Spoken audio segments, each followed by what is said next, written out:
horror y el dolor no tienen límites. El dolor que puede generar el ser humano siempre sigue siendo una incógnita y el arte vuelve a tratar de explicarlo.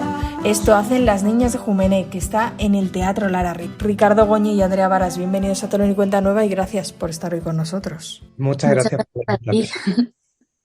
Empezamos esta temporada preguntando a nuestros invitados e invitadas por el teatro contemporáneo. ¿Qué creéis que define, cuáles creéis que son las características del teatro que se está haciendo hoy? Yo creo que el teatro que se está haciendo hoy finalmente se está arriesgando a experimentar, a descubrir, a buscar nuevas... No sé por qué me gusta usar la palabra texturas, pero sí, está probando nuevas texturas y si habláramos en otro concepto, incluso sabores, olores y eso es lo que más me atrae de la creación actual y de la creación en general. Entonces, sí, creo que así lo definiría. Es un teatro que se atreve a arriesgar y a usar nuevas texturas. Andrea. Andrea. Yo creo que también se atreve a arriesgar y creo que mezcla mucho el teatro como más tradicional que conocemos todos con cosas que están pasando hoy en día y de ahí pueden salir cosas muy interesantes y unas mezclas que llegan y que creo que pueden ser relevantes a lo largo del tiempo también.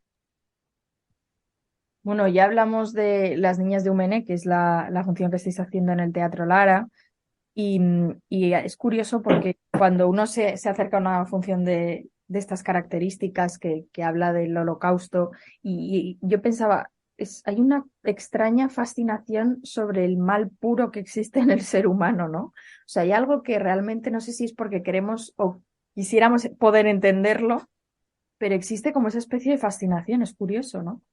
Sí, comparto sí, ese pensamiento de que puede que exista una fascinación. Yo también me lo he preguntado muchas veces de, ¿hay un morbo real acerca de esto? Eh, yo creo que has dado en el clavo en decir que a veces pensamos o no creemos que esto haya pasado. Tiene un lado de irreal en la realidad. ¿De verdad el ser humano ha podido hacer esto? ¿De verdad se ha desarrollado esto hace nada? Y yo creo que esa incredulidad muchas veces nos hace asomarnos de una forma curiosa en este lado oscuro de la historia. Utilizo la palabra morbo en el sentido de que muchas veces desde ese punto, desde realmente preguntarnos si esto ha pasado o no, no desde el lado quiero ver sangre, sufrimiento, horror en ese sentido. Pero sí, yo creo que muchas veces nuestro cerebro actual no puede entender muy bien qué ha pasado o cómo pudo llegar la humanidad a vivir esto. Pero luego, si comienzas a estudiar y abrir mentes, ves viendo la actualidad y tampoco nos quedamos cortos al día de hoy. Entonces, es esa contradicción de nuestro cerebro de normalizamos lo que está pasando en nuestro día a día, pero ya solo con ver trajes de rayas o de ver historias sobre el Holocausto, pues, o la Shoah, eh, nuestro cerebro dice, esto es imposible, esto ha pasado, y por eso también es tan peligroso el negacionismo de lo que pasó, y creo que por eso también es la función de no olvidar y de seguir contando historias como estas. Y Justo yo cuando leí el libro en el que está inspirado la obra de las 999 mujeres de Auschwitz, hay hechos que cuentan que es que no me lo podía creer, no entiendo cómo podían llegar a eso, a tener esas ideas, hacerles pasar por semejantes cosas que creo que justo es eso lo que asombra y lo que te hace querer entender cómo cómo los humanos pueden llegar a eso. Y yo creo que también eso fue lo bonito de trabajar con actrices jóvenes que no estaban conectadas del todo con este tipo de historias sí, con esta parte de la historia de la humanidad, salvo alguna clase de bachillerato o de instituto, y ver cómo ellas mismas iban profundizando sus personajes con este tipo de historia fue muy bonito de ver esa conexión desde el respeto y desde la responsabilidad que tiene contar una historia así. ¿Y por qué decidís poner en marcha esta función? Supongo que es a través de leer el libro y decir, "Bueno, queremos hacerlo en teatro, pero ¿por qué esta historia?". Primero, yo siempre he tenido una conexión con la comunidad judía, sin ser parte de la comunidad judía, pero siempre desde pequeño tuve interés de ir a las sinagogas, de ser parte, aunque no entendiese nada, pues estar conectado. No me preguntes muy bien por qué, porque ni mi madre lo entendía muy bien cuando le decía, oye, quiero ir a una sinagoga o quiero estar en contacto con esta cultura y con estas, sí, costumbres. Eh, y desde muy pequeño pues estuve conectado con este tipo de historias. Y luego al leer, he leído muchas historias sobre la Shoah y muchos testimonios y muchas cosas, pero cuando leímos este fue impactante para nosotros, uno, que no se supiese de forma masiva que estos son hechos basados en la realidad y la importancia o el papel de la mujer también en esta parte de la historia, en Auschwitz o en los campos de exterminio, de concentración, de cómo la mujer judía pues era infravalorada y lo importante que fue que el primer convoy de prisioneros fue plenamente de mujeres. Y yo decía, pero es que no entiendo muy bien por qué no se ha contado esta historia antes, el papel de la prisionera y de las supervivientes. Vamos, que también nos impactó de que la media de vida de los prisioneros en Auschwitz no superaba los 3 meses y estas chicas superaron 3 años. ¿Cómo fue superar 3 años desde la infancia, bueno, infancia, desde la pubertad, llamémosle, de las primeras menstruaciones que tuvieron, las primeras y las últimas? O sea, todas esas historias femeninas en esta historia del primer convoy, de cómo las niñas pues pierden ellas mismas lo dicen en la función, pierden su juventud o su niñez. No entendía muy bien por qué no se había comentado mucho de estas historias reales, de las 999 mujeres. Entonces, fue un impulso de responsabilidad y de misión de, oye, ¿por qué no contamos esta historia? Hay que ponerla en pie. Porque es curiosa la historia, verdaderamente, es verdad que no se ha contado más.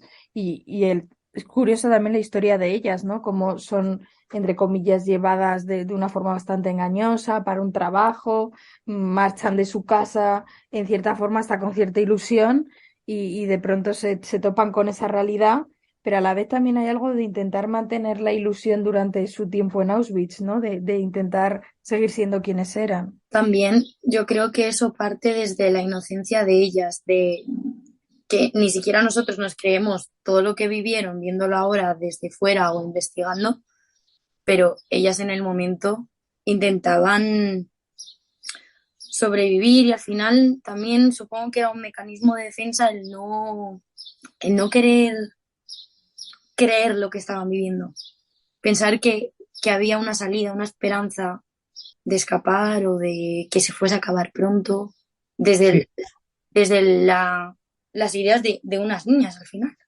exacto, yo creo que va en eso. Yo creo que ella, incluso estando en el campo, creían que esto pasaría y que volverían a casa. O sea, yo creo que realmente lo creían así.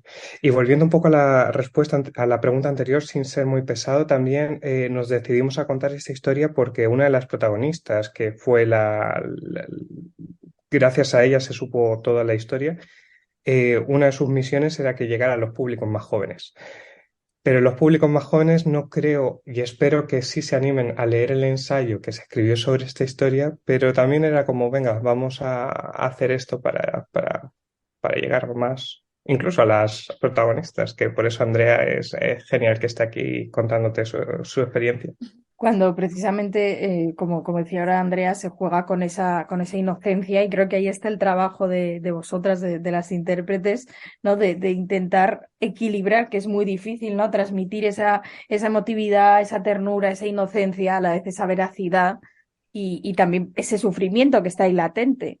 Sí, y además, nosotras al principio recuerdo que estábamos nerviosas, que teníamos miedo de cómo contar esta historia porque no queríamos ni faltar el respeto, ni que se quedase en una cosa frívola o como exagerado de más para intentar comprender lo que vivieron estas chicas, que es prácticamente imposible ponerse en esa situación.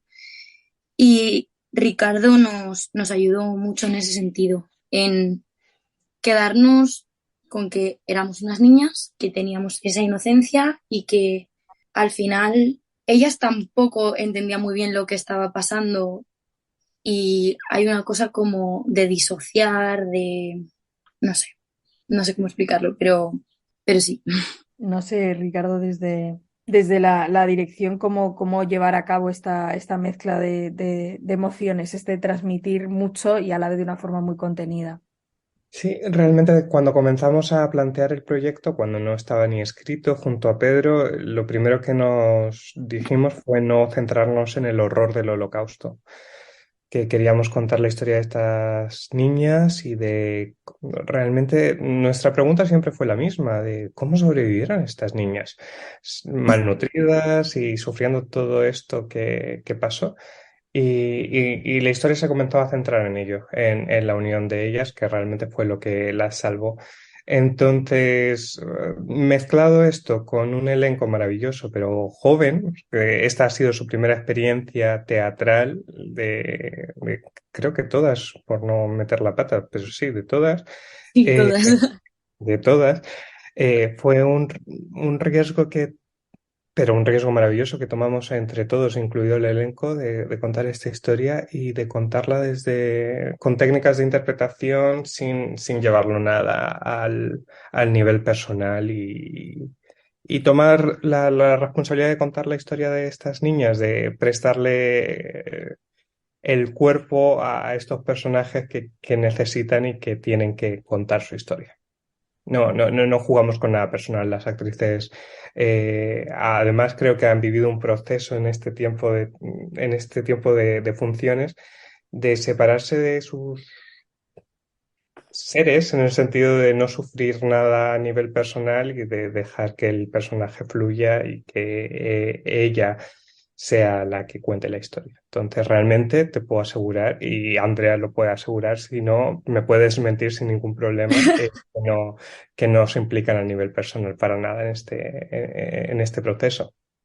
No, no. De hecho, al principio yo recuerdo los primeros ensayos, cuando empezamos a trabajar, eh, creo que todas salíamos con, con un desgaste emocional muy fuerte porque eran las primeras veces que estábamos tocando estos temas, pero a lo largo de todo el proceso de representaciones que hemos hecho, diferentes sitios en los que hemos estado, creo que también hemos ido completando muchos más nuestros personajes y se ha convertido como en una entidad completamente diferente y ajena a nosotras que sabemos cómo meternos ahí y salir, que en eso tú también nos has ayudado mucho, sin que luego nos afecte y volver a casa removidas por dentro, ¿sabes? Y ahí volvemos a lo que decías del teatro contemporáneo. Tenemos que entrar en esa área de juego. Precisamente el escenario es un espacio prácticamente desnudo, prácticamente vacío y precisamente en este sentido es muy cuidado el movimiento escénico, ¿no? Que es el que llena y recrea todo ese ambiente y toda esa situación. Bueno, va a parecer que yo hablo como un loro, que es así, pero Andrea, tú cuando quieras me cortas y ya No, no, está. yo te dejo. Andrea ya me conoce. Sí. Eh, sí, los movimientos escénicos y la escenografía se pensaron así desde un inicio. Fueron imágenes que a nivel personal se me vinieron y no quería contar con realmente nada más. Y también hablando con compañeros de la profesión, rollo Eusebio Calonge de la Zaranda, preguntándole, yo soy muy fan de la zaranda hace muchos años y sí, hablando de este tipo de escenografías que para muchos se ve como el moderno que quiere hacer mucho con nada, pero realmente también tenemos que ser sinceros de que lo hacemos desde los pocos recursos que tenemos. O sea, pensando en cómo Eso también es el movemos teatro una contemporáneo. Claro, de cómo movemos una escenografía si nos llaman, ojalá que nos llamen más a un ayuntamiento o a algún otro teatro, pues que entre todo en una furgoneta que podamos alquilar, pero de estas furgonetas más pequeñitas para que se haga más barato y tal. Eso hablándolo de forma fría y de forma frívola, pero también desde un inicio quería nada. Quería tener a las actrices, quería que el peso de la obra en sí fuese la interpretación de las cuatro actrices, en este caso. La interpretación siempre ha sido como, o sea, las intérpretes, los personajes, hablando con mejores conceptos, los personajes son los que llevan la función, entonces quería que todo el peso cayese sobre los personajes. Bueno, y así es como sucede. Al final la función es importante que, como bien decías, no ha hecho casi nada de hincapié en la violencia, sino es algo que, bueno, pues que se sobreentiende y al final el mayor efecto en el espectador es ver las vidas de ellas, ¿no? Esas vidas como las de otra persona cualquiera que de repente se ven afectadas por una situación tan extrema. El hecho de que sean niñas es lo que hace que el público empatice más, de alguna forma. Porque como esta historia realmente no la conoce casi nadie, yo a día de hoy sigo comentando que estamos representando esta historia y la gente no sabe que esto surgió a partir de ellas, afectando directamente al futuro vientre materno de la sociedad judía para acabar con ellos. Es una locura. Entonces, el hecho de que sean niñas yo creo que es lo que hace que la gente le llegue más y que obviamente está esta cosa de violencia, pero que ven las vidas más allá, que no son números, que no es como toda esta gente, sino la vida de cada una de ellas, de la casa, de la situación que tenían en su familia, todas esas cosas. Sí, exacto, sí. Coincido. Y además vuelvo a lo mismo. Para mí es muy contemporáneo. Cuando estábamos haciendo este ensayo, no sé si ya habíamos estrenado, posiblemente sí, salta la guerra de Ucrania y las mismas actrices me dicen, oye, está pasando esto con las mujeres y con las niñas y con los hombres por la sociedad ucraniana. Entonces lo pueden ver en todas partes, pero sí que queríamos alejarnos del horror físico a violencias y todo este tipo de cosas en el montaje. Pero vuelvo a lo mismo. El otro día comencé, mira que no soy muy de redes, o las redes me estoy intentando alejar lo más posible, pero sí que estaban promocionando otra función sobre el Holocausto y había mucha gente opinando, ya estamos cansados de estas tragedias, de este tipo de historias. Eh, y mucha gente me dijo a mí mismo, a mí, de, oye, lo que quiere la gente son comedias después de la pandemia, quieren tener otro tipo de historias, y yo lo respeto. Y por suerte en Madrid tenemos una amplia cartelera de espectáculos en el cual uno puede elegir lo que quiera realmente. Pero reivindico la importancia de este tipo de historias del Holocausto. Incluso Víctor Frank en sus libros decía que es una forma, darle nombre a estas historias es una forma de humanizar. Estamos acostumbrados a decir X millones de muertos o X supervivientes, incluso con la pandemia, ¿eh? Ya llega a un punto de día a día, oye, que hoy se han muerto, pues, se han muerto solo miles. Y ya era como, ah, bueno, va bien la cosa si se han muerto solo miles. Entonces, claro, cómo deshumanizamos rápidamente los sucesos que nos pueden pasar como humanidad. Y creo que una gran responsabilidad no solo de las niñas de Júmenes, pero de todas las obras que podamos hacer como artistas, ya sea plásticos o escénicos o audiovisuales, es eso. Gracias a este tipo de historias humanizamos. No solo es la prisionera 1979, 69 o 70 o 71 o 72, que son las prisioneras que contamos, sino que son Dina, Ruth Violeta y Aria. A la hora de montar esta función, como bien decíais, bueno, tiene su precedente, tienes ese ensayo en el que os habéis basado, ¿cómo saber que no dejarte en el tintero? Porque al final el teatro tiene otras exigencias, no cabe todo. ¿Cómo saber qué dejar y qué no? Y a la vez cómo ser fiel a la historia, que es lo que importa. Pues ahí entra el mago de Pedro Martín Cedillo, con su experiencia y con su talento. Es una maravilla trabajar con este dramaturgo que, que a mí me encanta trabajar con él y creo que va a hacer muchas cosas y preveo muchas cosas con él también. Pero fue también un poco prueba-error. Y ese también fue lo bonito de este proceso con las actrices in situ, de íbamos ensayando, íbamos probando, tuvimos como ¿cuántos finales, Andrea? No sé.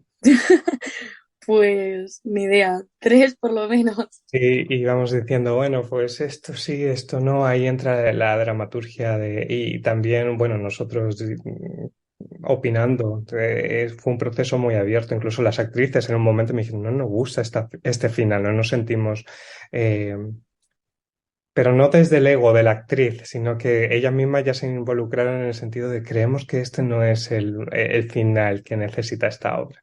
Y como hablando solo del final, ya luego, pues todas las escenas que se ven en la obra, pues fueron elegidas también por un tema de dónde dar luz, dónde dar respiro, dónde dar oscuridad, dónde dar tal, dónde dar tempo. Era una conversación con Pedro continua de necesito un tempo diferente, necesito romper esta escena, necesito entrar con una respiración, necesito que nunca buscando una respuesta clara del público, porque eso para mí es imposible, pero sí decir, necesito que el público en este momento respire, se relaje su cara y ya luego pues metemos otro corte y a ver qué pasa. Era un juego de, mira que no soy músico, no entiendo nada de música, ni de, me encantaría, pero para mí todo es música en teatro. Entonces era como necesito otro ritmo, necesito un tambor, necesito un color, así vamos trabajando siempre.